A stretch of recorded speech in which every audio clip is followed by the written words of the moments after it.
Yes, people, what you saying? Back again for another late night roundup, talking about all things transfers, all things football. And to do that with, I have brought on my good friend Errol. What you saying, bro? All good, brother. All good. Yeah, man. It's been a minute. I keep saying you text me, you're like, yo, can you jump on? I'm like, I'll be able to jump on it this day, I'll be able to jump on it that day. And then you either don't stream on that day or then I end up getting something else, just chock a block. So it's nice to be able to set a little bit of time aside and do things properly. Of course, man. You're always welcome. You know that, bro. Thank And you. it's great to see you and have you on. Dan Lawler should be joining us a little bit later. I don't know what I time got he's some coming from. questions for him.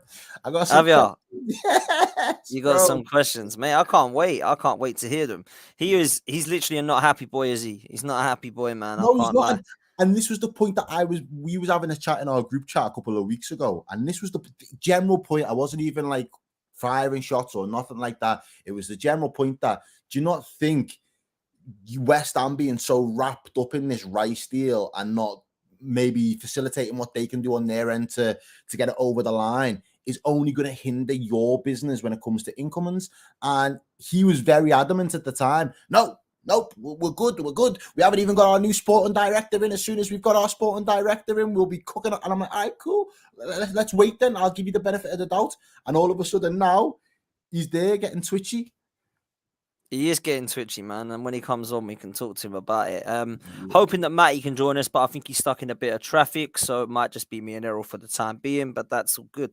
Seeing as we have you, bro, Yeah. Yusuf is asking, how much should we bid in for Lavia? I know you made a £37 million bid that got rejected. Let's talk about this, man. Mm-hmm. I really like this player. I think he's sick. I really, really like him. At Man City, has a buyback clause for 2024, so teams are trying to get him this summer, rightly so. Yeah.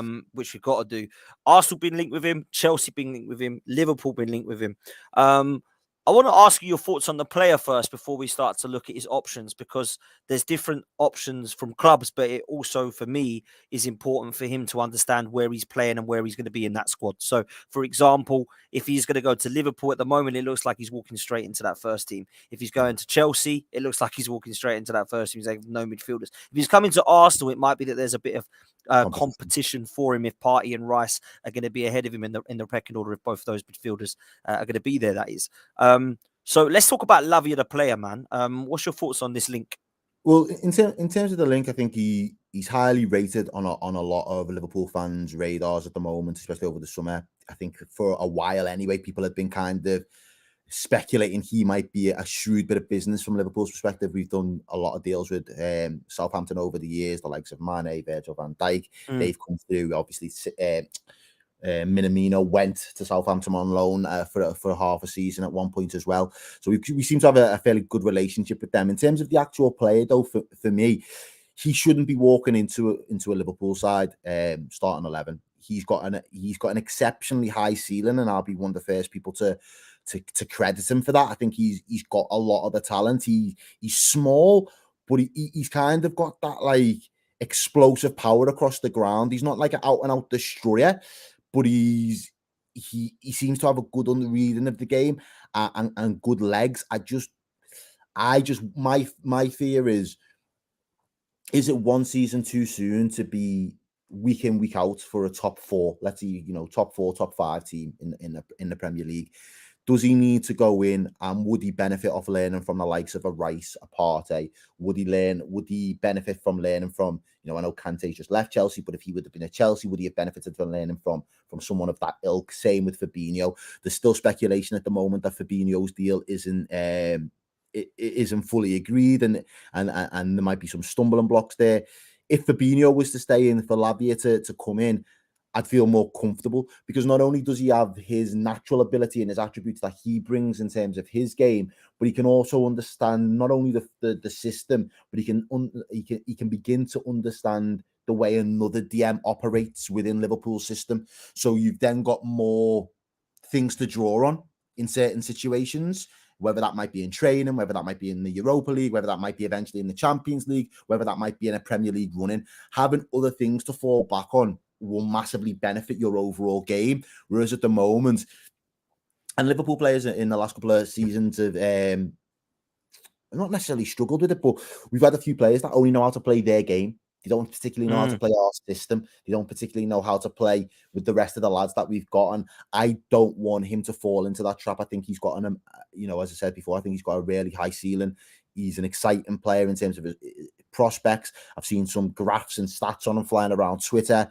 He's a very good ball winner in the middle of the park. He's adept at being able to do that and progress the ball up the pitch. He's got a bit of an eye for a pass as well.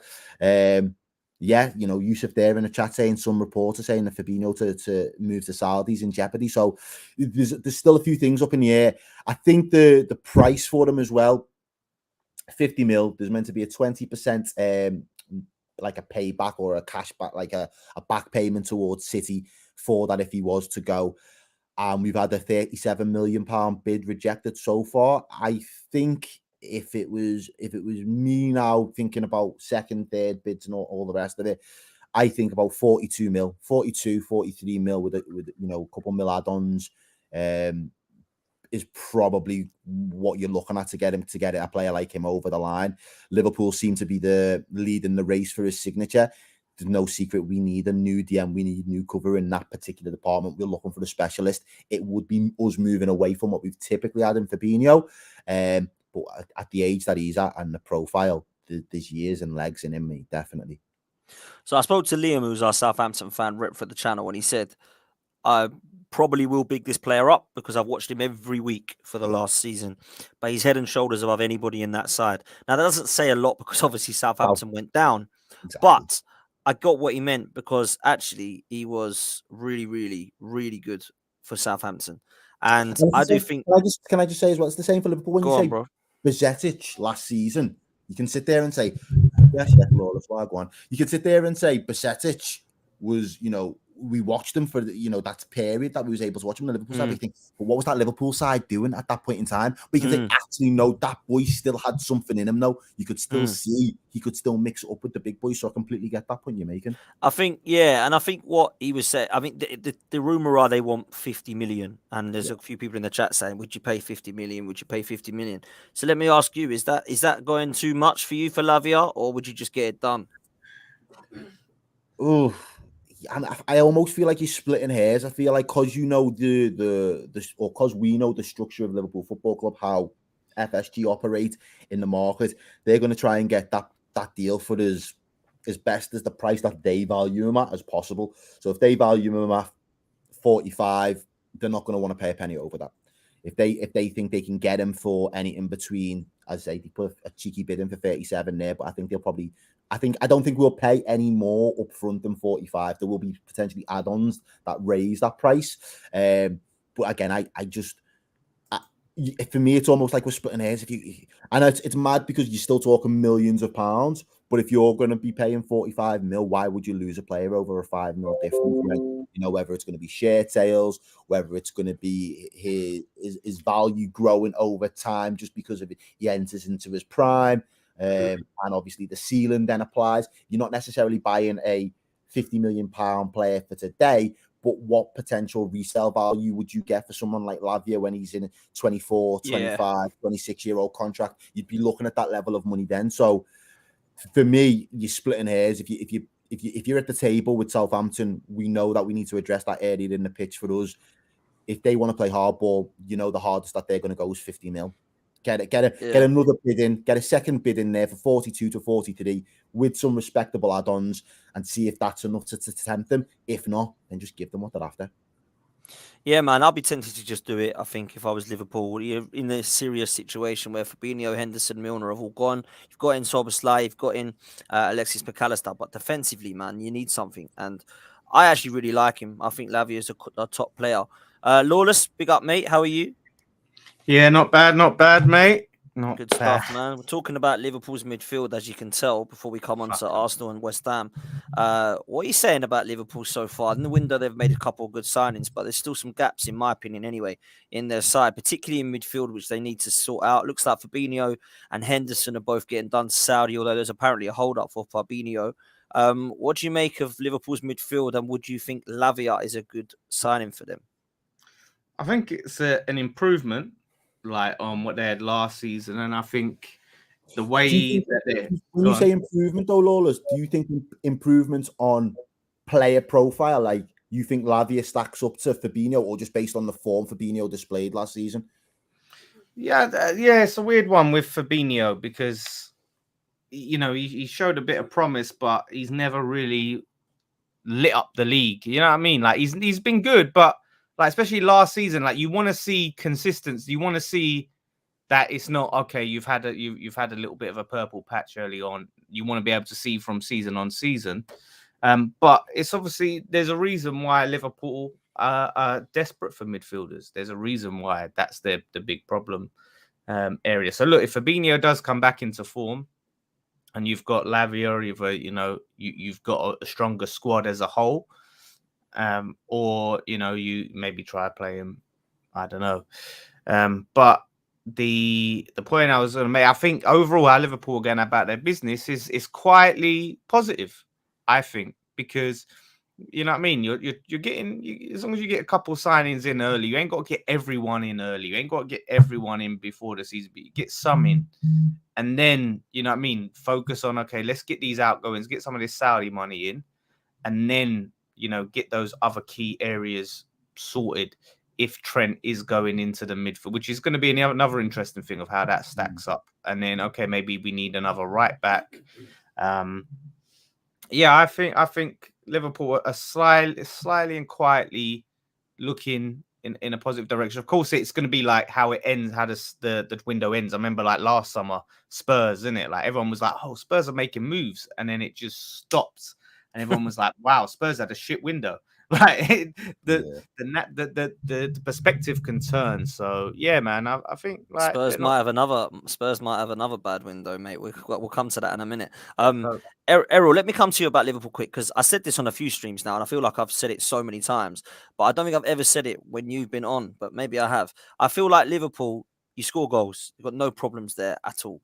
But round the edges, you're pretty much like sorted, bro. You've got a wicked goalkeeper, you've got great fullbacks, you've got great wingers, you've got great forwards, and you've got a couple of midfielders that can give some creativity, which I think is probably something Liverpool haven't had for a while, since maybe Coutinho, unless you think I'm wrong. I think with Szoboszlai and now Alexis McAllister, you're going to get that. You definitely need a centre-back, in my opinion, that can complement Konaté and give Van Dijk a rest. He's not going to play 40 games a season. And I think you definitely need a holding midfielder that can upgrade on what Fabinho is. Now, I'm not so sure that Lavia is an upgrade on Fabinho. I think Lawless has been a little bit harsh there on Fabinho, because he has been wicked for the last few years. Last season, however, I agree with him. He was like your great granddad running around. He was shocking. Stunk out the place. He stunk out the gaffer. He did. He was awful, right? But he was quality previously. But having said that, I do think Lavia, let me put it this way. Whenever I've watched Lavia, and it's not been every week, it's only been highlights, match of the day, I saw him at the Emirates, and I didn't really know much about him, if I'm honest. I just heard he was a good player. But like we said earlier and joked about it, I love Liam, and I love what Liam represents at Southampton. He's a great, great lad, and he knows his football. But I always thought Southampton are all right, but look at them. Like Lavia might be a good player, but they're really struggling down there. Mate, he absolutely destroyed our midfield at the Emirates. Destroyed us. They were 3-1 up because of him. They took him off. We drew 3-3. 3-3, yeah. He is a very, very good player. And I looked at him and thought, yeah, do you know what? When we were linked with him, because there was rumours Partey might be going, I thought I would take him, because the ceiling is massively high and he'd complement what we've got already in terms of the age bracket at the club. With Liverpool, I do kind of hear what you're saying. But the other flip side to that, mate, if it ain't Lavia, who's it going to be? Because Caicedo's about 100 million, apparently, which I don't think Liverpool will be doing. So where else do you go, man? Because there's rumours to Decore from Palace. Like 70 million, yeah. I think a lot Christ, that's a big amount of money for him. A lot's been made of the specialist DM, the 6 across the the European market at the moment, and everyone's saying it's on its arse, and it might be, mate. As I say, I think when you look at your teams, you lads will know, Lawless will know. Last season, when you played in Europe, you watched and you focused on West Ham, League, Conference League, Conference League, and you kind of have blinkers to potentially what might be going on in other competitions. And I'm honest in that respect, bro. Like, I've got a life outside the footage, you get me? So I'll watch Liverpool wherever Liverpool are playing. And then I'm not really looking like not even back in the day, because it makes me sound older than I am. But like a couple of years ago, when I used to play FIFA, yeah, I might have an understanding or an awareness of a certain player just because you've booked them a couple of times in a few competitions, or you've seen Footy them. Manager, man, was mine. Yeah, Footy like Manager. all these Oh, little I bought things. him on Footy Manager 3 years ago and he won me the league or whatever. Yeah, man. It's true.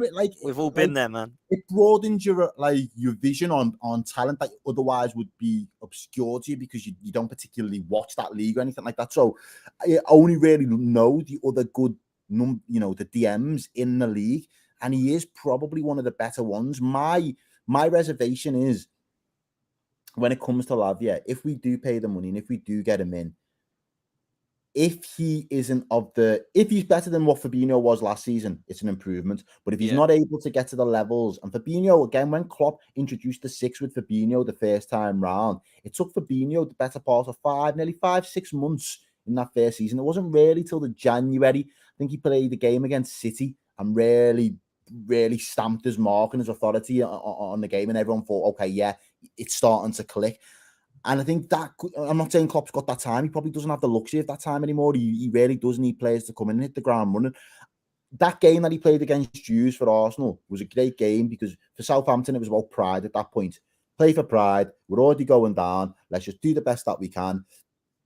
And what will be, will be. They got off to a really good start. The edge is on the ropes. He said you take him off and it finishes 3-3.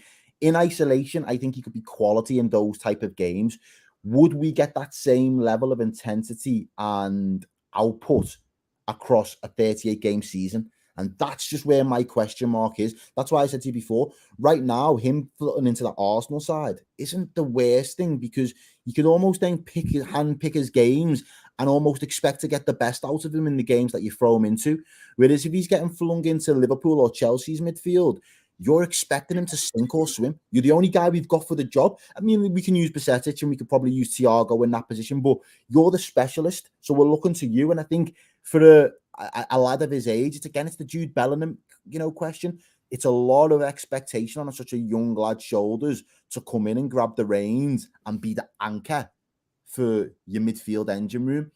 So I like obviously, I think, the works are for Fabinho to be outgoing. So we're working for that to go. So I'm operating on the premise that he leaves the club. If he then leaves the club, to have Lavia on his own in that position, it feels like it's a job half done for me. I feel like there needs to be somebody else that's either versatile enough to play an 8 and a 6. That might be what he requires of Thiago. It might also be Lavia in a double pivot like Lawless was suggesting before with Trent.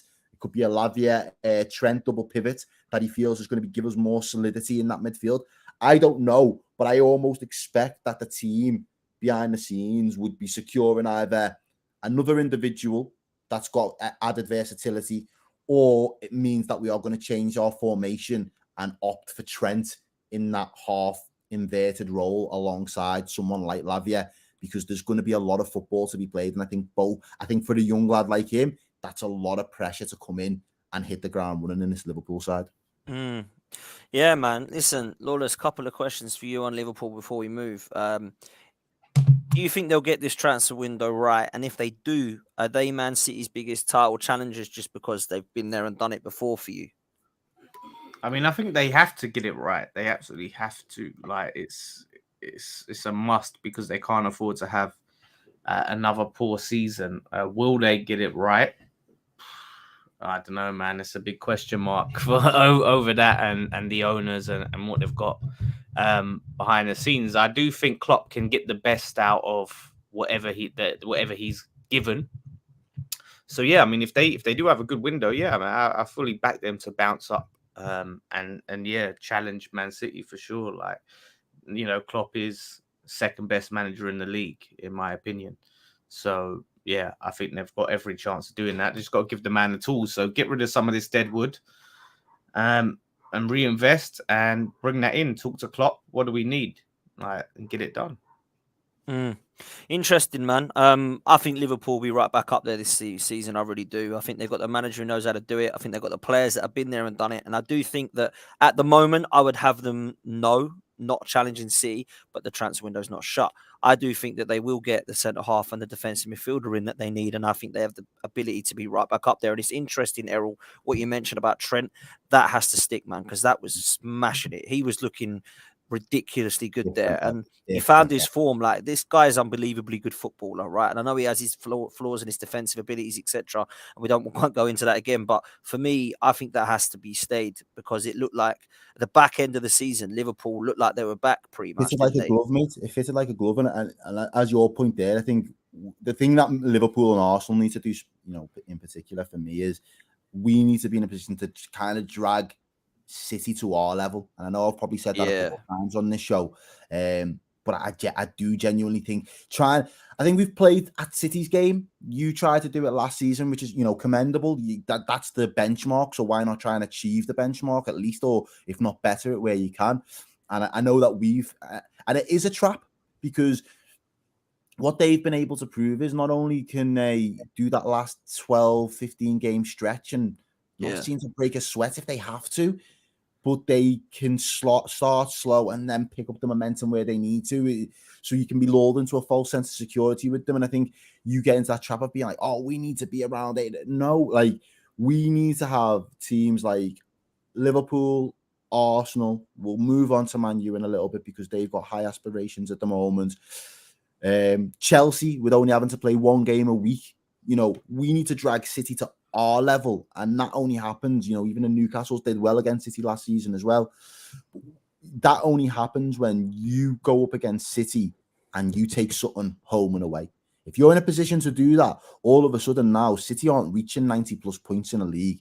If they're getting into dogfights when they go to the Emirates, when they go to Old Trafford, when they go to Anfield, when they go up to Newcastle, St. James's Park, whatever it is, if they're getting dragged, and the likes of Brighton pop up or Villa pop up, if they get dragged into dogfights, all of a sudden now you only have to really worry about your own form again, as opposed to having to psychologically think, if we lose, we've got to win today because City have just won. We can't slip up because City have done this. And I think that's become the issue with trying to contend with City at their level. So I think, do we automatically get back in terms of being City's nearest rivals if we have a good window? For me, no, I don't think we do. I think we've got to earn that right now. I said a lot with you lads last season. They haven't earned my trust to feel that we are the team that I've seen us being in recent seasons. So they have to earn that all over again. Are they capable of earning that yet? They could earn that by October. The same way the league was done this time last year by October. They could literally I could be sitting here thinking because I've seen the DNA. I've seen how this happens. I've seen what we're like when we've got that energy, that momentum about us and that mentality. It's a dangerous Liverpool side if you poke that beast. But until they've put the games and they've done it, I'm gonna hold reservation and hold judgment on this Liverpool team. Yeah, it is literally Liverpool 2.0 under Klopp as well. So it's exciting, but there's no guarantee that it's gonna lead to the success that we've previously had. Yeah, man. Listen, I think it's fair what you're saying, and I do think that Liverpool will get it right. I do think they'll be up there. But if you want to win the league, you've got to win 30 games this year, basically, to get your 90 points. And that's very, very hard. Very, very hard in this league.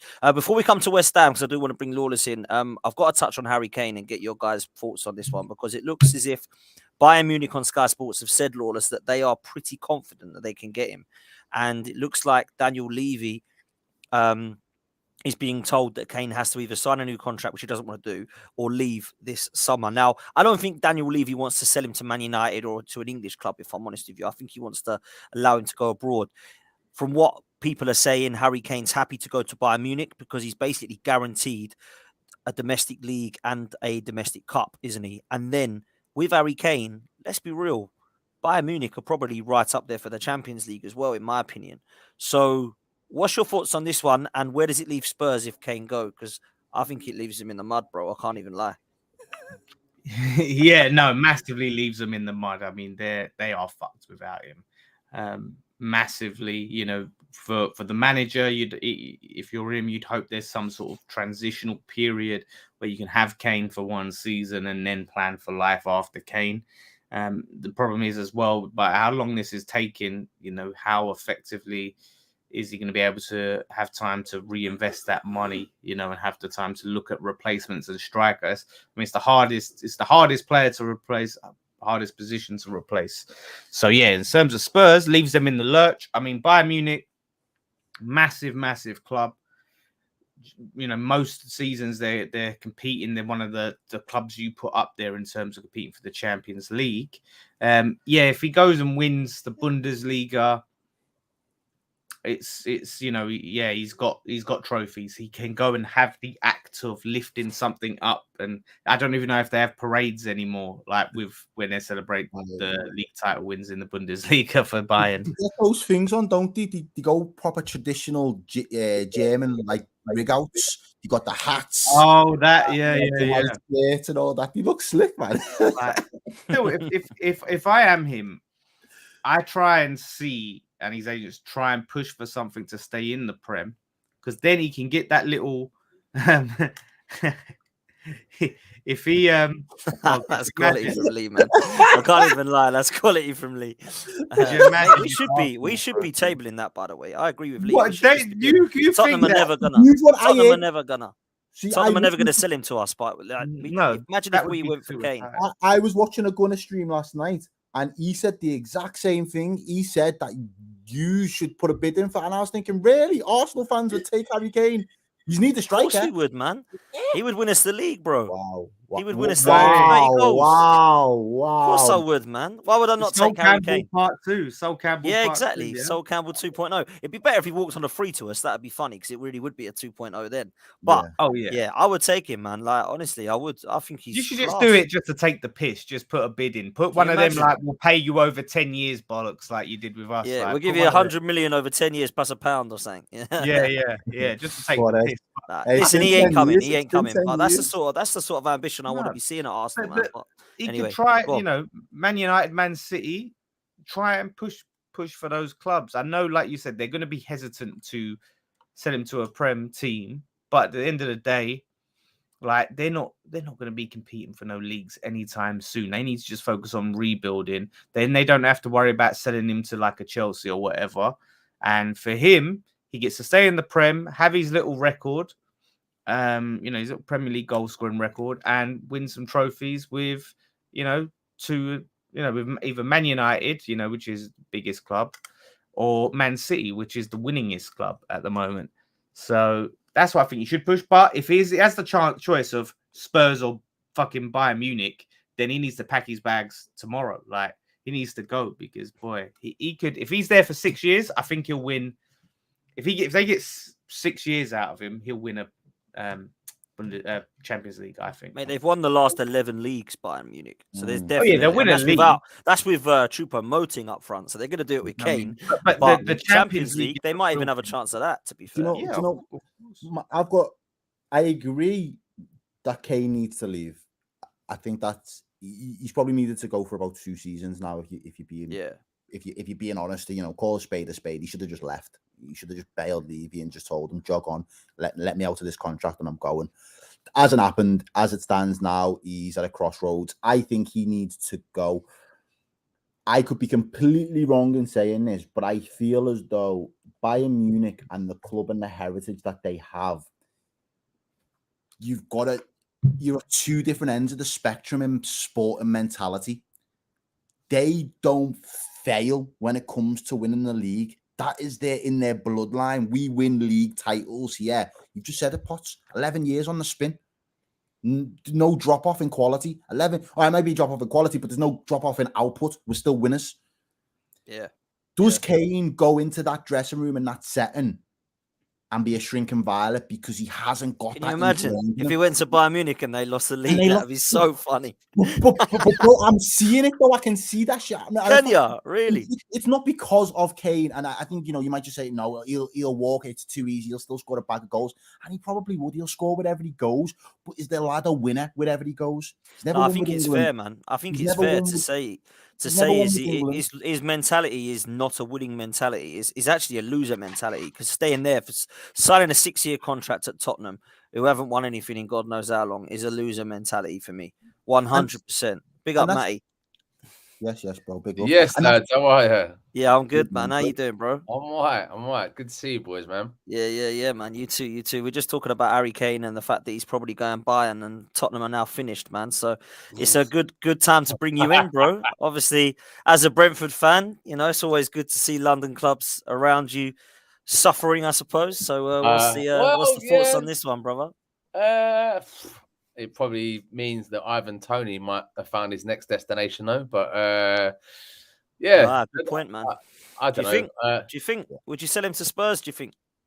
If the price is right, I think Brentford have always been the club that will sell to the team. That we're always very clear that everyone's up for sale, basically. Like, and that's one of the things you deal with being a club the size of Brentford. That like is very open, honest dialect of players going for the right price. So I feel like there's twofold. I think if Kane went to Bayern Munich, man, I think it's a bit of a shit move in general. But yeah, I see it kind of opens the doorway for probably Ivan Toney going there at some point. Well, and then you use the Arsenal logic that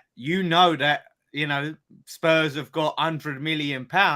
You can then charge silly money for Toney. Well, we value Toney at 100 million, and as a Brentford fan, I love Ivan Toney, and you can look at the podcast and see how much I rate him. But we're no idiots to the English player tax here, right? We all know how crazy it is. And yeah, I mean, Ivan Toney going for 100 million, especially if we know that clubs have got certain money in the bank.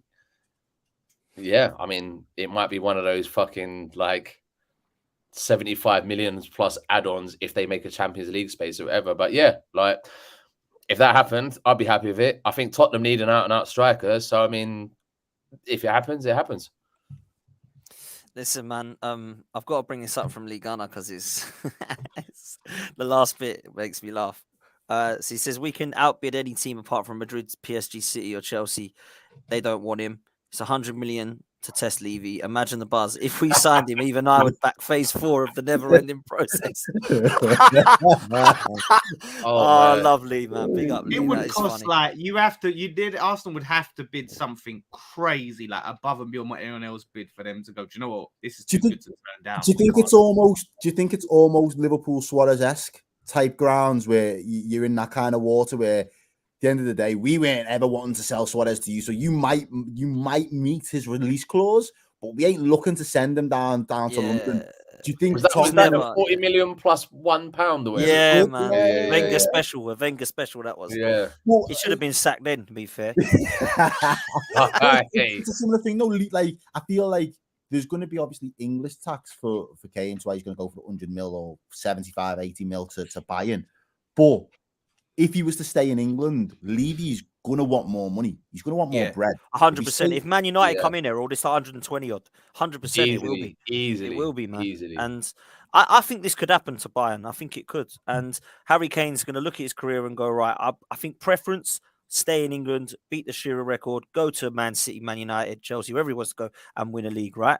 Fair. But that ain't going to happen, in my opinion, now, because I don't think Levy's going to sell him there. And it's going to be either sign a contract and stay with us or go to Bayern Munich for your 100 million euros. And I think he's going to go there.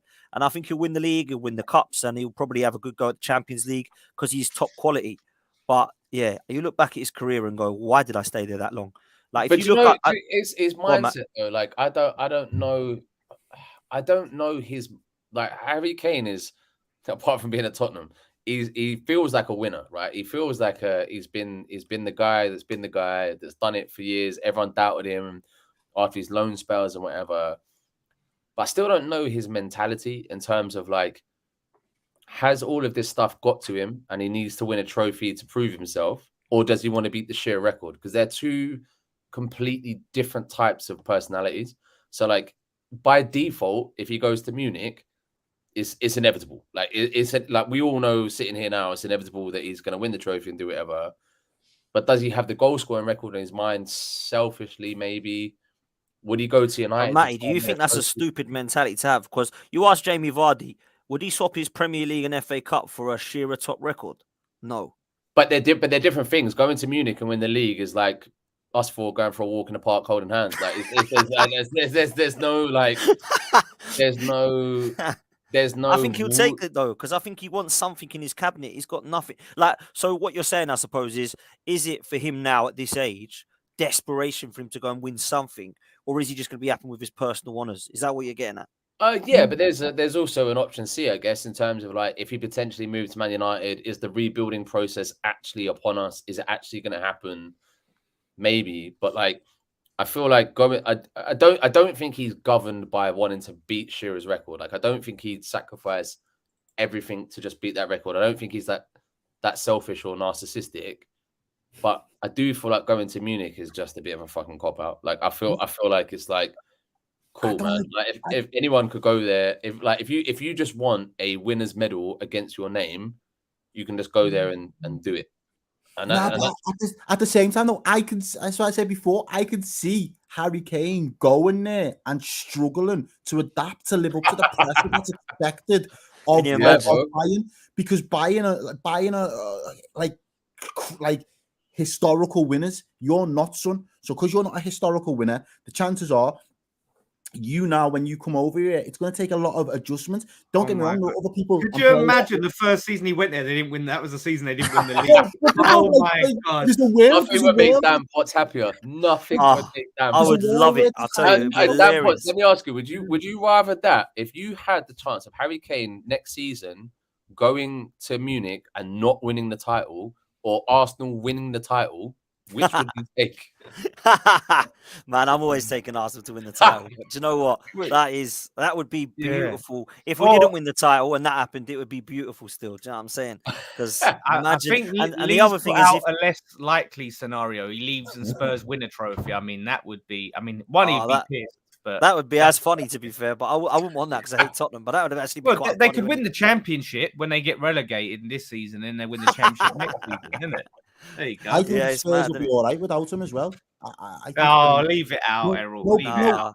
Bro, top half finish, man. Top half finish. What you've got to understand with Spurs, though, is they've been so dependent. It's almost like the Gerrard thing for us. Like we become so dependent on Gerrard for so many years that if Gerrard wasn't playing well and if Gerrard wasn't doing well, the team weren't up to it, and they felt as though they couldn't just express themselves because most of them were living in Gerrard's shadow. It wasn't until Gerrard, not necessarily fucked off, but it wasn't until Gerrard left us where other players decided, do you know what, it's time for me to take the reins, it's time for me to take the mantle within this club now, because there's a space in order for me to do so. And I hear that. I definitely hear that. And I think do you know what's mad? I said this to Tobes not long ago, and it's a different scenario because Tottenham are never going to win the league. But when we sold Thierry Henry, I was devastated. Also, right? Such a good footnote. Also, just to get this out there. Well, that's true, isn't it? That's true. But we were nowhere near a title. I think we got top 4 in 2007 when Thierry Henry left. We should have won the league the year after when he left. Eduardo broke his leg. We drew 3 in a row and lost the league by 3 points and threw it away. Right? Like honestly, everybody was like, "Oh, we're devastated. We're done. Now, Tottenham definitely for me are going to struggle, but it might be that in a couple of years they forget this whole Kane misery and they start to build again, and then they start again. I don't know what Tottenham's going to be like in the next 3-4 years, right? I don't know enough about this Ange Postecoglou. I don't know if he's good enough. I don't know if he apparently plays attractive football, but and who organised Tottenham's pre-season, by the way, because apparently they've already been able to play because there's a monsoon where they've gone. It's been rained off. That's just a gift that keeps on giving, isn't they? But listen, I think they'll struggle, man. I think they'll struggle this season. I think they'll top half finish. There'll definitely be a period of where they'll be in that transition buzz where they'll be definitely be in transition without them because a lot of people will have been so used to looking for an out, and Kane has been the out for them. However, I genuinely believe that there will be other people that will come in and there'll be like new life in them. And if you make the right signings, not like when he did Bale, hopefully they've learned from the Bale. When Bale went, they just bought a bag of man. I don't know if it was like 7 to 9 different signings, brought in loads of players, and none of them really fitted what was that was hilarious. They only brought Ericsson, didn't they? The rest of them were trash, like Chadley and Nasa Chadley. Yes. Do you remember him? And like, there was a load of them that he brought in. But what I mean by Soldado, that was it. Soldado up front. Wow. Well, I hope that if it was them this time round, they've learned from that, and then there's other players that you can actually then bring in. You might not get another 30 goal a season bagsman, but if you've got 2 players there that get you 12 goals and 12 assists, and then the other one gets you 18 goals or 20 goals, whatever it is, and you build more of a squad with a more of a cohesive, this is our opportunity to now move Tottenham forward, as opposed to constantly living in Kane's shadow. Because there are very few clubs where players are bigger than clubs. Spurs is the only club you'd argue that Kane's probably bigger than Spurs at this point in his career. And I think once you remove that, Spurs gets to get the club back again, which then allows them to get players that can fit to play. So I think there will be a struggle for a period of time, but I think they'll come out the other end stronger for it. That's a nice fantasy, or that's a nice fantasy. No, but I agree. Because these are all London clubs. I'm looking objectively from the north. Do you get me?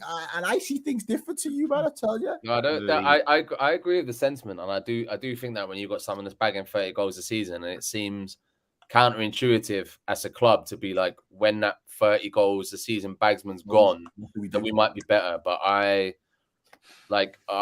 see the time to kind of get the money in for him, rebuild. I guess the only thing is, from a Spurs perspective, is if they got 100 or 140 million or whatever, is the money going to be spent in the right way? Spurs is one of probably the only top 6 clubs that you go, are they actually going to do the right thing with that money?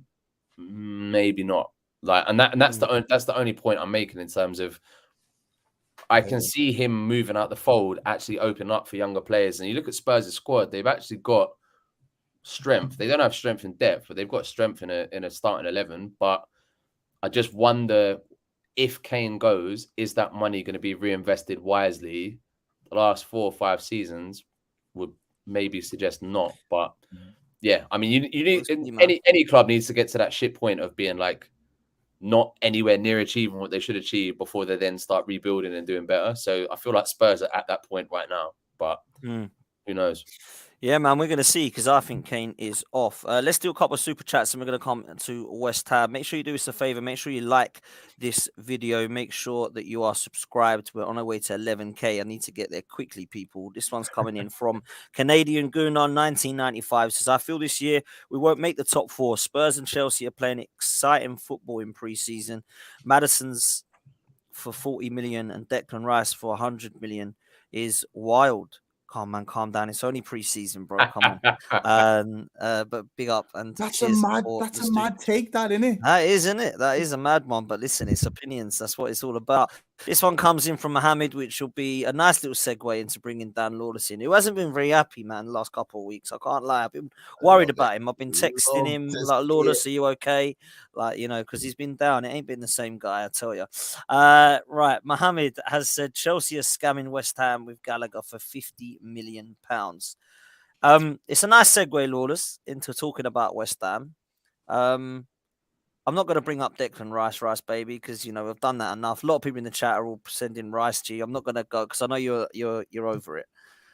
But you're not over West Ham's transfer window at the moment. You're losing your head a bit. You're a bit annoyed with it. You don't like the way it's being run at the moment. So just get this off. Use this as some therapy, Dan Lawless. Get this off your chest, bro. Like, what's been happening as a West Ham fan? The floor is yours. Go on, listen. Lawless. Before I start, let me address the Arsenal fans in the chat. Going, oh, this is what you get. This is what you get. What are we supposed to do? What are we supposed to do? Ask for less money. Oh, we better take a cut price deal from Arsenal. Otherwise, we're not going to be able to sign no players. Like, where is the common sense here? Where's your common sense? This is nothing to do with you. Stop inserting yourselves into our business. We've done business with you. We fucking took your money. You took the player. That's where our relationship ends. Stop trying to take credit for now what is going on with West Ham's transfer window, because the credit goes to David Sullivan and David Moyes. And Lee Gunner says, what phase is he in? I don't know. He needs to be phased out, because it is an absolute mess. Honestly, it's a shambles, because at the end of the day, like I said to you, we knew Rice was going for a long time, long time. We should have been prepared for this day, and we're not. We can't agree on our targets. We're putting a scattergun approach out there. We've got all of these offers in for apparently 6 players, and we're just going to accept the best one. Like, whoever the best ones are, yeah, okay, we'll go through with that one. Oh, Gallagher, is, that's cheaper than flipping McTominay. So we're going to go Gallagher. Okay, we'll accept that. Go for that. It's just ridiculous. We brought a director of football in who is proven quality of finding great players in Europe, and we're just ignoring him. We're just signing average English Premier League players for massive money.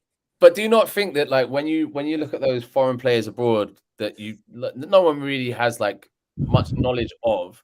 I feel like you look at someone like Gallagher, who he was decent for 2 or 3 seasons, and I'm not saying he's the answer to Declan Rice, but like he's a known quantity, and I feel like he's underperformed at Chelsea quite obviously. But I kind of almost feel it's in a similar ballpark to Havertz going to Arsenal. Like I feel like Havertz might be one of the best signings of the summer. Like, and I will die on that hill. So you take a step down to a smaller club, Serious, and then man. you ball out. I get what you're saying. Yeah, you think it'd be better? You think that's one of the best signings of the summer? I reckon Havertz will be, and I will die on this hill. I think Havertz is fucking unbelievable, and I'm not taking into. Get Tobes on there. Get Tobes. I like him.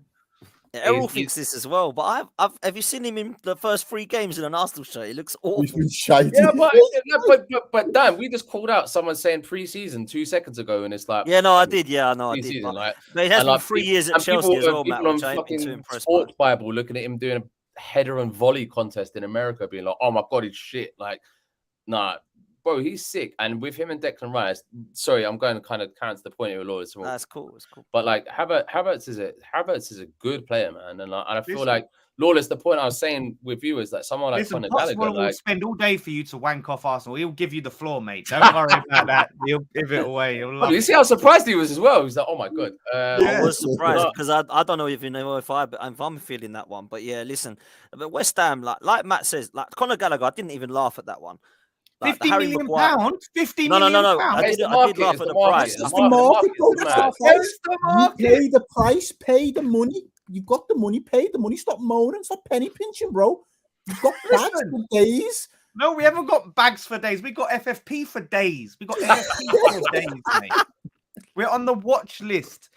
We slapped down 50 mil off Gallagher. We can't just make him be, oh yeah, Gallagher, he'll be a good signing. He'll be a good little player. Surely you'd rather get Paulinho for that money. Surely.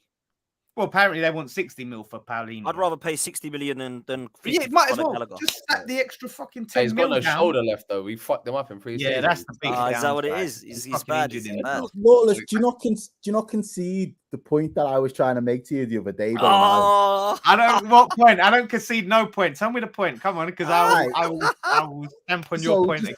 You two are going at it. Let me give some before you go into Errol. These two are going at it in the WhatsApp group, man. Like literally at it. About 2 weeks ago, 3 weeks ago, and I was like 200 odd messages when I was like driving. I look, what the hell is this? And it's just these two going at it, man. So go on, Errol.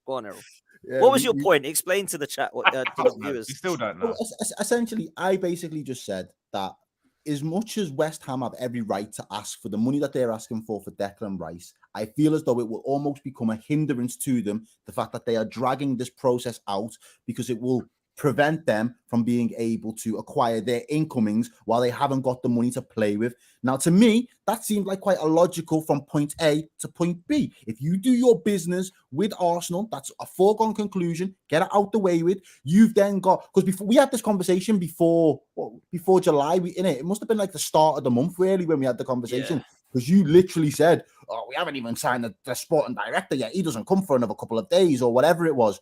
So you've wasted this entire month, and we're nearly a couple of days away from August, and the Premier League's going to start in a handful of weeks, and you're yet to sign anybody of any real, not necessarily even to replace Declan Rice, but your other targets, and you've just admitted there, your approach is scattergun. So in my mind, again, like I said, it was just logical, and it's not you that had to make that decision, but surely you could have understood at the time, us dragging this out is only going to come back to bite us in the arse at one point or another. Yeah, you glutton for punishment, because you brought this point up for me to stamp it down again, because that is so ridiculous to suggest that us. No, because I tell you why. Let me tell you why.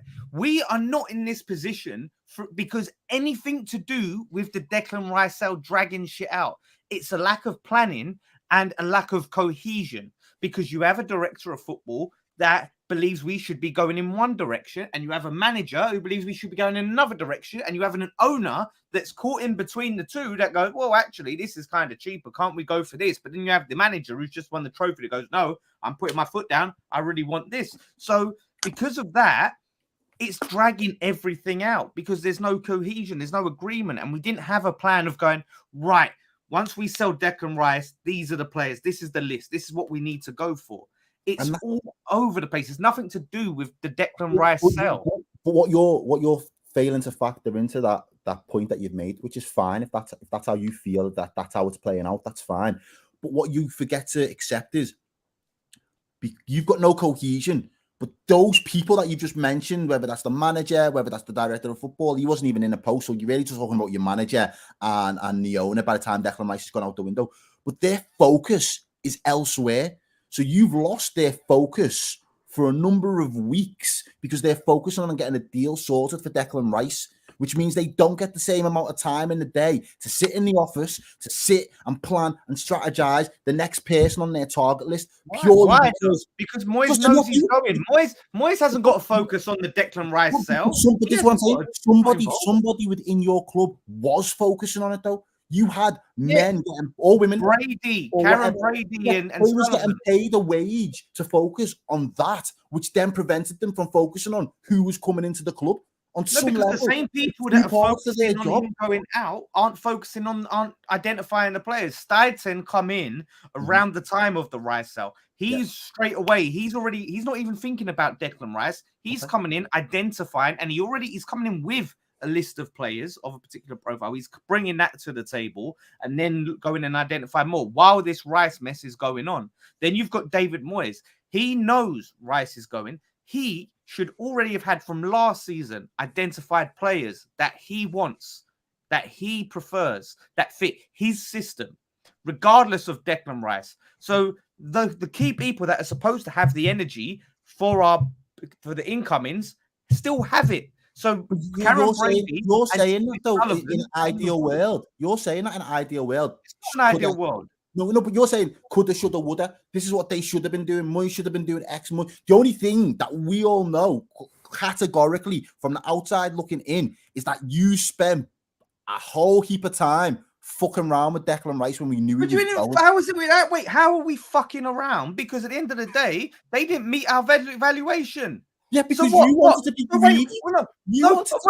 Greedy. What do you mean you greedy? Wanted to be greedy. Are you mad? Are you mad?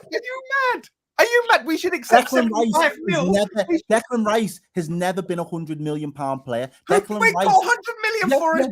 Yeah, so you were greedy though. You were greedy. He was not worth 100 million. We got it. We got the money. We got it. So he's £100 million player because we got it. Well, you're missing the Don't point. try and this. You've shot yourselves in the foot by getting all that money through. You should have took 75 mil. We will judge it properly at the end of the window. But as it stands right now, you've been a hindrance. The Declan Rice, it became a saga.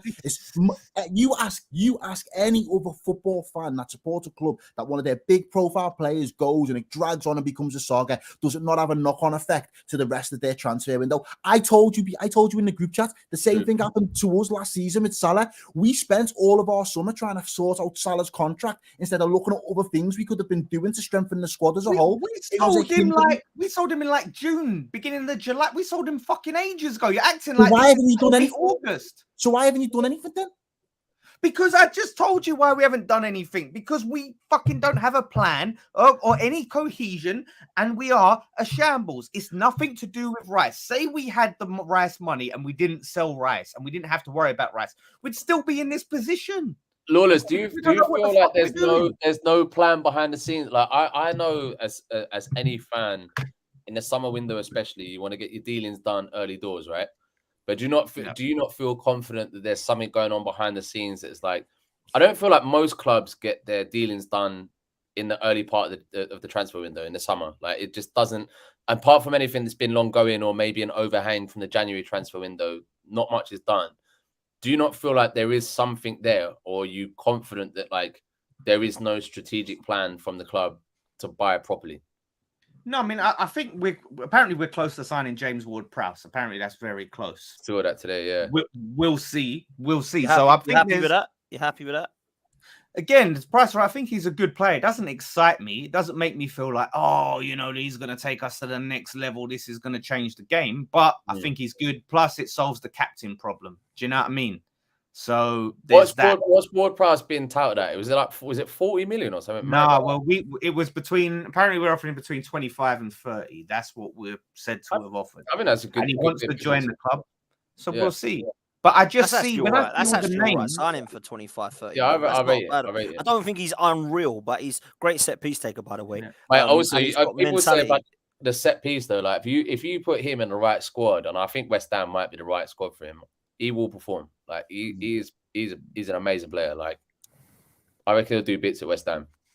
There we go, man. But Lewis, McTominay, Maguire, Gallagher. Ward-Prowse. There's a lot of names being thrown around at West Ham. Like Paulinho, we talked about, don't look like that's likely now. Striker. Who was the striker you were linked with? There was another striker you were linked with as well. I'm like, Origi was. Origi. Do you get a little bit? Do you get a little bit apprehensive, Lawless, at the fact that like whoever you're targeting now seems to be from the bigger clubs that can't get into those clubs, or would you rather go down the other side of things and just go to the European market and pay whatever money to risk getting in new, fresh talent that potentially none of your fans may not have heard of? Thing is, I don't mind getting certain like proven Premier League players. It work when you can get players of quality. Say in Maddison. Say we managed to get the Maddison, right? If the Newcastle knock-on effect didn't happen and they needed a winger and all this shit, right? Oh no, sorry, Spurs. Didn't get. We would got Maddison first. We had European football at the end of the day, and we could have slapped down that money. Like players that like were quality. Say Ivan Toney again is another one. Whether he come to West Ham or bigger clubs would go in for him. But like when you look at them players and you say, yeah, like that guy, that's a quality player. Like they've proven themselves. But when I look at these players that have failed, miserably and just been shit. Your McTominay's, Maguire's, your Gallagher's, who have been in bad form, and then it's just as, to me, that's as much of a risk as signing a player that's been banging in Europe, because you have to hope now that they come to your club and they hit form and they bang. We had, Lingard banged for us when we signed him that first season. Then he went back to Man United. Then he went to Nottingham Forest, and he was a shambles. That was criminal, man. That was careful of there as well.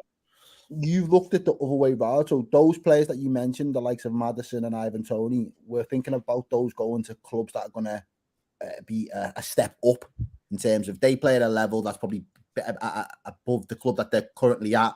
So they then deserve to go to a club. So then they fit into that next echelon of profile. Whereas you've just said there, those other players are already at a club where they are at that particular level, but then they're dropping down to the level of West Ham, and they wait. Oh, okay. I thought you were saying like Brentford to West Ham was like a step down. Like we're talking about. That's Lawless, even I'm not flying that flag, bro. Oh, look, we haven't got another D. At least it's not another D. Nah. But you get what I'm saying, though, Lawless. Like to me, as you said there, that is the risk that you then end up taking when you're going to get the likes of a Maguire in, or you're looking for a McTominay. Or I don't really think you can put Gallagher in that same bracket. But I guess what would you like to see happen, Lawless? I still don't know. This is what I never know with you. I never understand. You a lot of moaning, but you never explain to me what the solution is. I said an Arsenal fan. Yeah, exactly. Yeah. Sit down, Potts. Sit down. Listen, I said this from last season. I want us to identify a system and a philosophy of playing, and to identify players that can, really fit that way of playing. But what I'm seeing is names. I'm just seeing us go for names. Oh, Maguire, he played for Man United, so let's get him Maguire. Let's slap down money for him. Oh, McTominay, yeah, I like him. It just seems to be like who Moyes likes. What you look at the team, and there was a graphic of this fucking midfield that I saw. That you use a fuck if it goes wrong as well. If you get those players in and they do shit, and then Moyes gets binned off, you're stuck. This is what I'm thinking as well. Moyes has got 1 year left on his deal. I'm thinking long term, because after Moyes, I want a fucking great, exciting manager. You need a process with 5 phases. That's what you need, Lawless. Well, yeah. That's what we need. But yeah. This is the thing. We don't even have a process. We don't have it. We just fucking play it. But at least you had some sort of process, like, you know. But yeah, someone sent me this thing, right? And it was the midfield, what West Ham's midfield could look like. And it was Conor Gallagher, Scott McTominay, and Thomas Souček. I nearly projectile vomited. Where's right Paqueta? But I don't know. That I think they was just fucking. I don't know I think Paqueta, if those players came in and he said that's the midfield that I'm playing with, I'm out, mate. Like, yeah. We have to think about the future, man. We have to think about, you know, what happens after Moyes. 1 year left on his contract. Like, I don't want us to go, oh, well, we got to get another fucking David Moyes now because of the players we've got. Imagine that. Like, you want to bring in an Emery-esque like manager that's exciting, and you go, well, this is what you've got. You've got fucking. You're jealous of Brighton and Villa, aren't you? You want to be Brighton and Villa right now, don't you? No, listen, there's a lot to admire about how they've gone about things. And like I said to you, there's no way they should be overtaking us. And it's nothing to do, and this is what I said to Billy, it's nothing to do with old club size and we're arguing over who's bigger. It's about that we was further ahead in where we were than them. You know, 3 seasons in a row, we've won this Conference League. We've got to be kicking on. We've got to be building for that. And we're not even trying. We're not fucking acting like a serious club. I seen a fucking a story today. How we're basically reporting how we've just managed to secure the rights to keep our porta cabins in the training ground for 2 years. We've got approval for the council, so we can still use porta cabins in the training ground for 2 years. Breaking news. That's where we're at, eh? Fucking hell. So, you know, that's the work we're doing behind the scenes. You know, we're getting them porta cabins. What's the expectation of a good season for West Ham then? Let me ask you that. A good season. 7th place finish and a run in Europe. That's a good season. Very good season. Top 6 place, you know, and a run in Europe.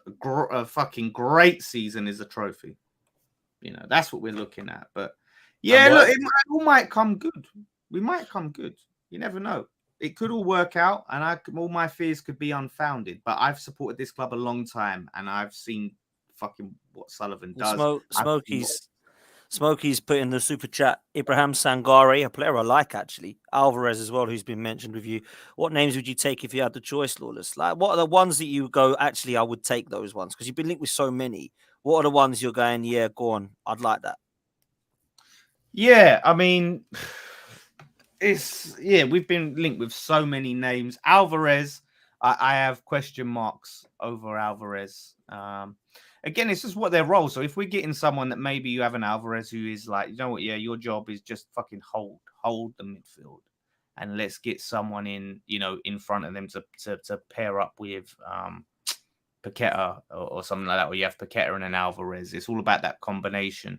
But yeah, I'm not massively convinced on Alvarez personally. I'm looking at maybe Kamada from Frankfurt.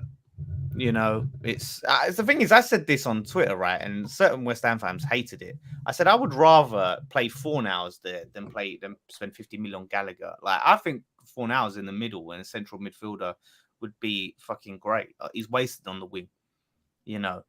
But this is interesting. I didn't even realize this stat, by the way. Lee guys point a good stat that Moyes has the same amount of trophies as Mikel Arteta.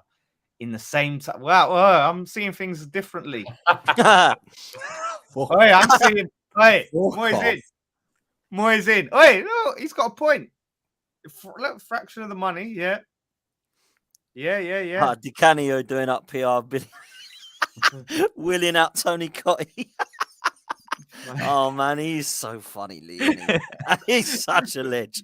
The thing is, you've seen the kits that fucking Umbro fucking roll out. I don't think we'd fucking shift them. There, honestly, I want Adidas back. Fuck, mate. You don't. You ever seen our away kit? You don't want Adidas back too. Oh yeah. Do you know what? I see someone over the park wearing that the other day. And Man United's absolutely dreadful. Man United's is as well. Seen that Zimmer one? Shocker. Do you not think that you could potentially be at the end of, or at a certain point within your cycle, and you've already hit your peak though, in terms of your Conference League win, you've won a trophy now. You were saying about Brighton, you were saying about Villa. Do you not think that they're in a different point in their cycle I now. said this. I said this. Errol, Lawless, to Errol, I you. can't believe you dropped that at 7 minutes past 10 as well. That's I did say this though, Oh Lawless, my didn't I? I said God. that Brighton and Villa, they've both got better managers than West Ham. They run better, their scouting's better, their recruitment looks better. They look like they they're being shouldn't. backed. They're all on. No, they shouldn't. But what I'm saying is that the expectation should not be to finish above them this season because they're better than you. No, it absolutely fucking should be to finish above them. It should be. I don't care like whether they've got. Are you better than them though? Right now, as we stand, no. Or do you think you'll be better than them?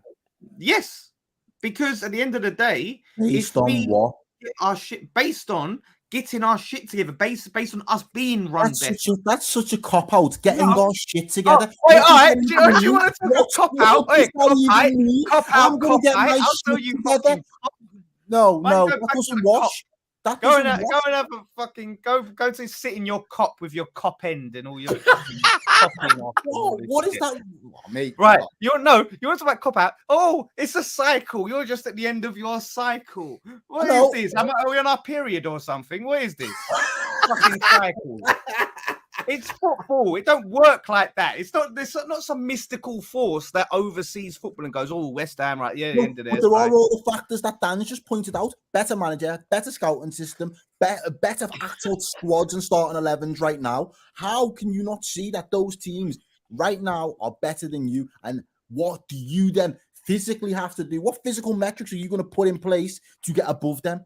That's the point. Yeah, look at what they're doing. Like better manager. We're going to get our shit together. Yeah, get a better fucking manager in. Run the shit better behind the scenes. We've got the director of football in, so listen to the guy. Decide how we're gonna play football. Let him identify a manager, right? And let's fucking go. Like, Lawless, who would you take as the next manager? Who would be your like the guy I want? Who's the guy I want? Vieira. Take Vieira. Oh yeah, what? Just so maybe I take Vieira just so the Arsenal fans can stop fucking sitting on my back all the time and they'll like us again. I don't know. But no, like I haven't really been looking into the manager since I was resigned to Moyes staying. Fonseca was someone who I sort of wanted at the time when we was about sacking Moyes. I like Paulo Fonseca. Again, I'm looking at who was the name I was really fucking pushing for? Brendan Rodgers.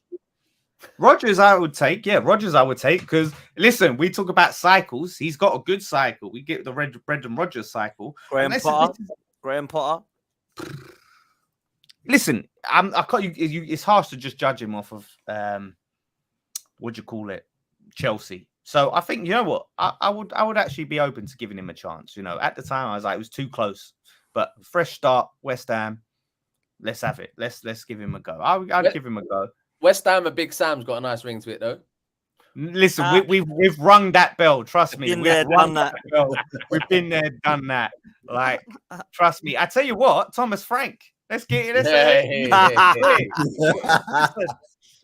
Big Sam ain't been to West London yet. He's been south. Mate. I'd have a couple banter seasons with Big Sam. Fuck it. Yeah, get him in West London, and then it sets him up because then once he proves himself at Brentford, he can take the step up and go North London and be the Arsenal manager to replace. Then we can have the Big Sam process. El Saladino. Yeah. But yeah, there's managers out there like. Even, and this is what I've said before, like you look at De Zerbi, like no one was sitting there and everyone was going, we must bring in De Zerbi. We've got. Oh, he's gone. He hasn't put a penny in the meter. He's frozen as well. Oh, there you go. You're back. He's back. Me? Is that gone? Yeah. You're back. Yeah, I'm just saying, like, it hasn't got to be like the fucking obvious names. There could be some guy I've never even heard of and fucking Stuyton and all the club go and do their research, bring him in, and he's fucking brilliant. Yeah, someone we're not even thinking about. Just get it in. Like at the end of the day, Moyes, he's not conducive to long-term planning at a football club. He's done fucking fantastic short-term, but he's got again. You want to talk about cycles? The clubs don't necessarily have to have cycles, but managers maybe the manager has a cycle, and he's come to the end of his cycle, and then we get the new manager in. Mancini, mate. Mancini. Mancini. I was saying Mancini from last season. I said Mancini. Think You he'd know? go? I think he probably would go. Actually, Is there no love lost with Moyes and winning a trophy though? Like I feel like every West Ham fan I know is so quick to say about winning a trophy, which is an amazing accolade and like incredible. And the manager that got it to that point, and I do believe in cycles, and I'm not trying to shit on that idea or concept, but like Shit on it. Shit on he won you a European trophy, and I'm not saying you stand there and watch the club go into relegation battle and go, yeah, but he still won us a trophy, like well done. But like he's taken you to ground that you wouldn't have necessarily been at otherwise. I don't know. Like I feel weird about how a lot of West Ham fans feel about He's ungrateful. He's ungrateful. You got to be ruthless. There's no room for sentiment in football. No room for sentiment. That's bullshit. I adjust it because there is a percentage of sentiment that comes with there's every 5% room for sentiment in football. Right? Down to the percentile. You can have your 5%. Run your team, run your agenda. Go on. But does he deserve to get sacked? This is what I've said before. No, he does not deserve to get sacked. However, does he not deserve a new contract? He does not. Yeah, he probably does deserve. But is it what's best for? Is it that best for West Ham? No. West Ham comes first. David Moyes does not come first. Right at the end of the day, we put ourselves. You got to be ruthless in this game. You got to know when to cut someone. And yeah, it would have been really harsh to say, thanks, Moyes, for the trophy. Brilliant. But, we're going in a different direction. But it's not like we would have thrown him out into the soup kitchen or whatever. Like, he would have gone off with a nice chunk of money at the end of the day. Yeah, but that's the same as Di Matteo when he won the Champions League with Chelsea. Like, it's like Rafa. I don't know. Many a manager who don't ever bring up Rafa Benitez to me again. He's done. Don't ever say that. What ridiculous. No. How's that ridiculous thing? We're talking about managers that won stuff and then got legged. Rafa sorry. I thought you were suggesting him for West Ham. Sorry. Oh, no. I thought you were saying West Ham. You're playing centre midfield instead of Rice. But you've built a rod for your own back. I think this is where I think there's a similarity between Arsenal and West Ham, because what Arteta went and achieved last season and what Moyes went and achieved last season now makes it increasingly more difficult for both managers going into this season. Not only are the expectations raised, but now you can't really leg Moyes after what he did. You can't say that's being ruthless. The guy who's actually won you a trophy, you get rid of him.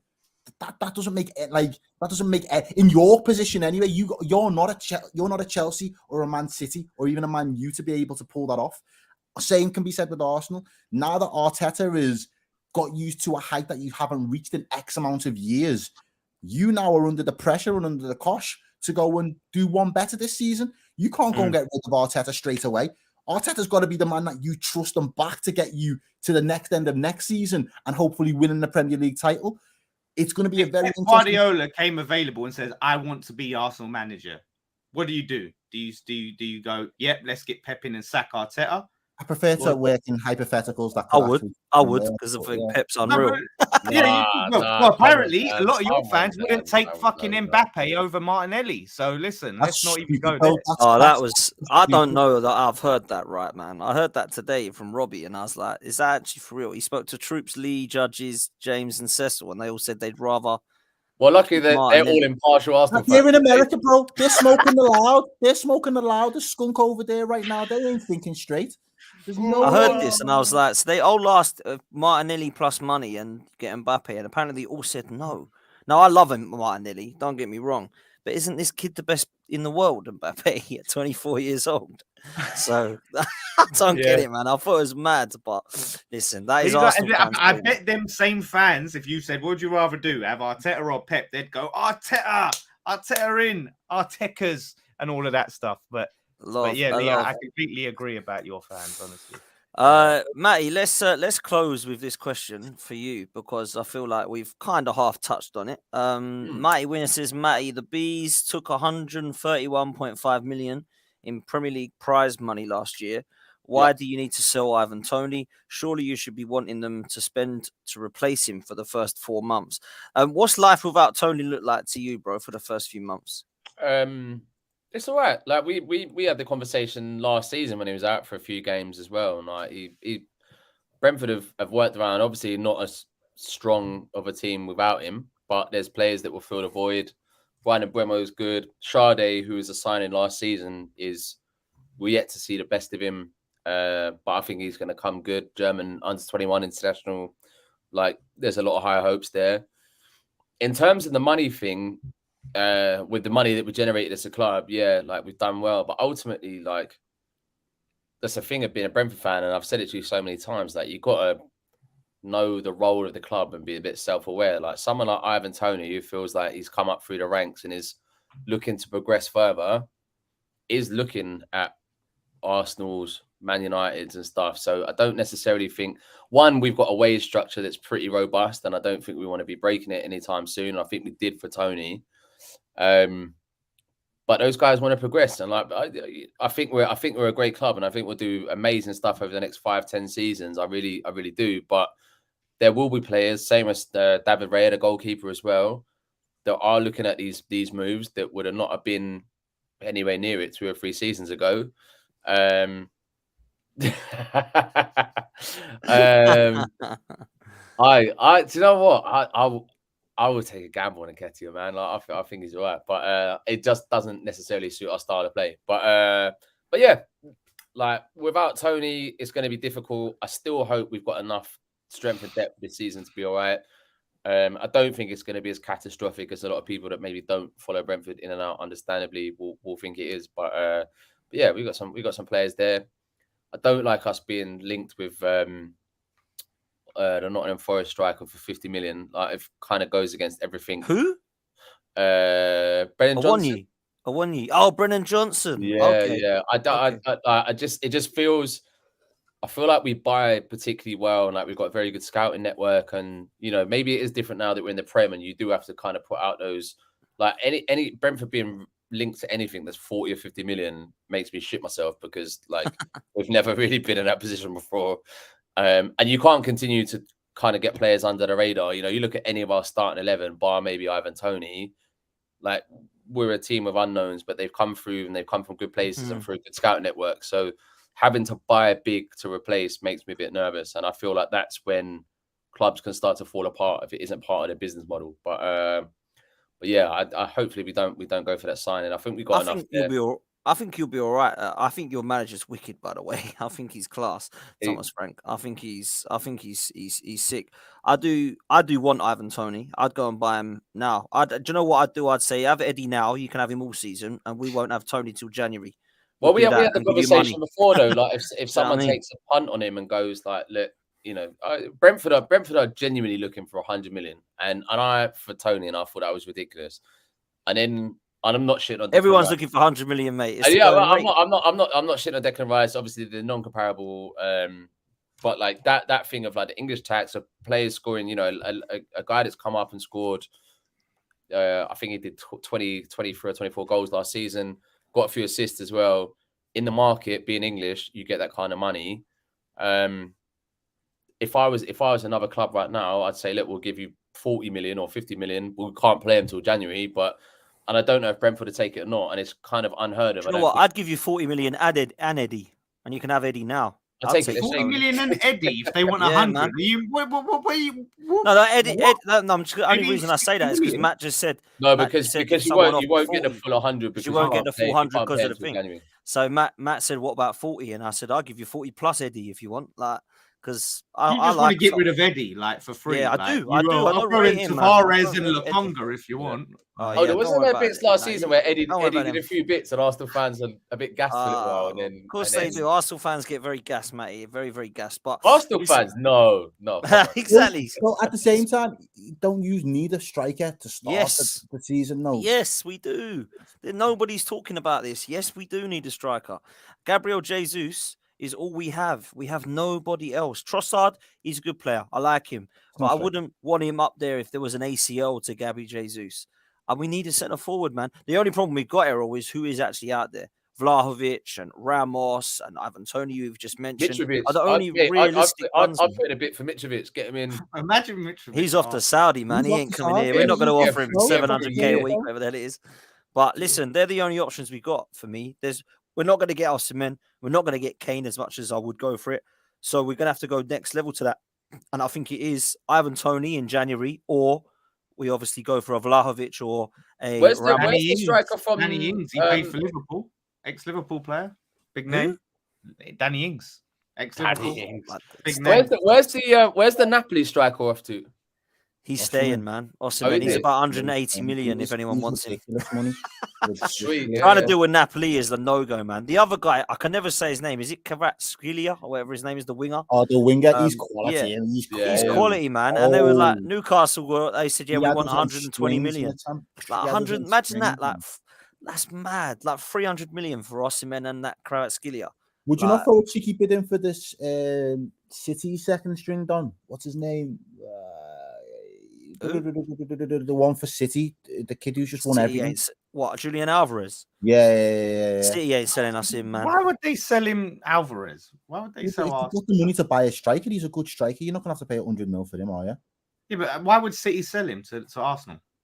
Well, you could say He the sold same about Jesus. who's the left back sold- that went from He sold his used to City to Arsenal, Arsenal. and then he sold Zinchenko. Yeah, Yeah, but So- then Gabriel Arsenal have just Jesus. competed. But Arsenal yeah, have I just think that was competed with because we Man were like City. 8th and 5th. And now that we've gone in for a title, could Do you think that changes anything for Pep? If Pep, Yeah. that was just Well, making the league that's a interesting. Maybe not. conversation. Maybe not, but Would he I have don't know, sold man. Would he have sold Jesus to Liverpool like last season? If you went in for him, would he have sold? Good point. That's a good point, Yeah. man. Okay. It's a good point. I love this from Mr. Waffle. Arteta is looking for an inverted striker. That's class, man. That's one of What's the that? comments of How's the night. that?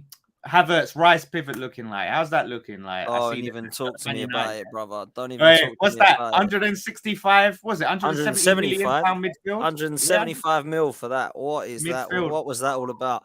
I think it was I Mark bet it's Goldbridge said cooking. Arsenal. I thought it was Mark Goldbridge said Arsenal looked like an onion ring, nothing in the middle. And I thought that was, I thought that was quite good. I thought it was fair. Nothing in the middle know. for 175 mil. Oh yeah. Yeah, I don't know Let's what talk we're. about it. Listen, we can lay off. We can lay off. We can lay off Rice, but because we know What what do you Rice mean? is. Why but can we lay Havertz- off Rice? He was part of that midfield, that non-existent midfield. Yeah, no, he was poor apparently, He but needs I'm that not. smoke. We know, or you know more than anyone that he ain't poor. But Havertz, Well, maybe, I don't know, man. maybe. I mean, he Matty just don't and get on. Errol like Havertz. Bro, but I don't know. me and Errol are dying on this hill, and I think with Rice there as well. And anyone that judges anything in pre-season, Mad. like, You Oh, will yeah, die on that Yeah. hill. Your corpses We will. had it all break last away. season with Nunes. As soon as Nunes like scuffed the shot or anything, people were clipping it and putting it on Twitter. And it but was to be like, fair, on the flip side of that, Nunes has scored a few goals in pre-season, and every fucking scouse has gassed at him. Yeah. I actually like And him. I've always I quite think liked Nunes Darwin is Núñez. sick. I think he, Nunes is he will be. He cold. will be. He He's will be gonna sick. come I don't good. even know if it's this season, but he will be sick somewhere at some He's point. gonna come good. We'll see, man. Well, we'll Listen, we're see. going to leave it there, people. Do us a favor. Thank you all so much for watching. Make sure you hit the likes, people, and make sure you subscribe. We're going to be back every night, as always. Apart from Thursday, I won't be about. Or is it tomorrow or Thursday? I can't remember. Whenever Arsenal playing, so we're playing at stupid o'clock. Obviously, we've got Barcelona, so I'm going to do some reaction for that and content. But we'll be back every day talking about transfers. Big up Errol, mate. Make sure you get over to Solitaire Side Up. Follow him. Make sure you get over to the Lawless and West Ham Fan TV. Big up Dan Lawless for coming on. And of course, Matty. Thank you, man. That was the last time, man. It's been a while, bro. It's been Yeah, a while. pleasure. Always a pleasure. Great stuff, man. Make sure you come follow these guys. And we'll be back very, very soon, people. Smash a like on your way out. Until then, take it easy. Up the Arsenal. Laters.